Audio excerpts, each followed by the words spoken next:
But here's what we're tracking right now on radar. There is some lightning embedded within that and some gusty winds. That rain came down for, I think, literally 30 or 40 seconds here at the station. Yep. Heavy Not a lot downpour. gets past me, though. Weather out here is absolutely beautiful for this evening. Doesn't necessarily feel like the week before Thanksgiving. Let's talk snowfall totals. That's what you want to hear, right? The height, a good indication of how strong the storms are, and these have been increasing in the height. In fact, I want to kind of change the view here and show you the storms from kind of the city perspective. So we're looking off into the distance. Hey, you don't like that view. How about a real picture view? And this is the storm that you're watching. You see the rain shafts. Let's start with the warnings that are in place, because I see several that have even popped up here with just in the last seconds or so. Florence County under that tornado warning until 2:15. The strongest of the storms, the ones that have the most height here, now approaching Shelbyville. That's why I'm calling for 2 to 4. Even some of our long range models calling for about 3.5. Let me show you a little bit of analysis of that rotation. The rotation here is probably going to, yeah, there it is, bullseye. Well, let me show you futurecasts and the timing of when those storms will arrive. He's off the interstate, but he's in some kind of parking lot. I don't know if it's a Bojangles or a Wendy's or what, but if it's a Bojangles, bring me a Bo Biscuit, Tim, or something. A few of those showers rolling through Salute all the way up to Newberry as well. Not Mayberry. Let's talk about, we're going to be watching this system down to the south. If it's going to develop, that'll go on the tape for sure, won't it? And we're right next to Salute, which has 250 different types of tequila. Well, what are we still doing on the air? But the heaviest rain is right in here, and we're talking about 5 to 7, maybe as much as 8 or 9 inches of rain in a couple of these spots, even though we don't necessarily see as much heavy rain in the low country. But I want to caution you against looking at this and think, oh, well, they've only received 5 inches of rain, maybe even less than that.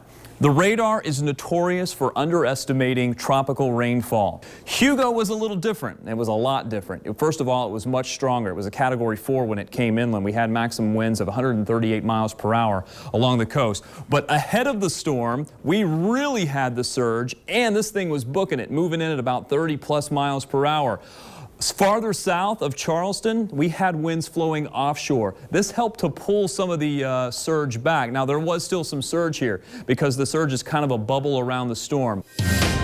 Well, a mild night for February anyway across parts of the Midlands, and you see, overall, not a bad night. We did have a few sprinkles here and there. You may have gotten a drop on the windshield, but that's about it, and we expect the same overnight, staying very mild. It's currently 63. Even at 11:16, this, by the way, is higher than our normal daytime high for February. So keep that in mind. We are talking about temperatures that are well above the average. There are a few of the showers and sprinkles that came through earlier. Now, as you head out tomorrow, some of this will impact you, but I think a lot of this is really going to dry up. So when you look at some of the rain chances here, 20% chance for tonight, very mild, by the way, 55, and then a 40% chance for tomorrow.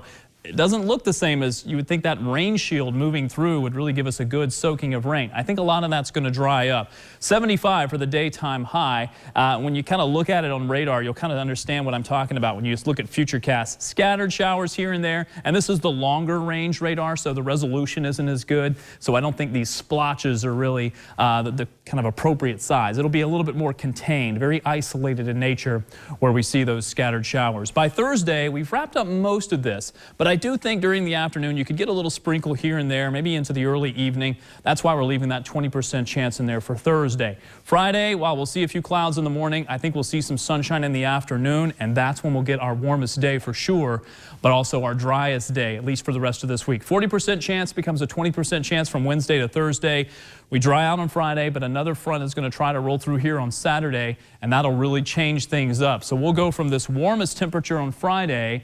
The front will come through on Saturday, and that's going to drop the temperatures for your Sunday. Should be a beautiful weekend, and honestly, even though 64 is a cool down, I don't expect much in the way of any problems. You know, we're talking about still February weather that is well above the average. 64 for Sunday, that's 2 or 3 degrees above where we should be. And that 82, by the way, on Friday, if we make it to 82, that will break the old record on that date, which is 81. So we've been kind of adjusting our numbers a little bit. I do think we'll make it to 80. Either way, it's a warm one ahead. It is very warm, yeah. All right, thanks, Rob. You got it.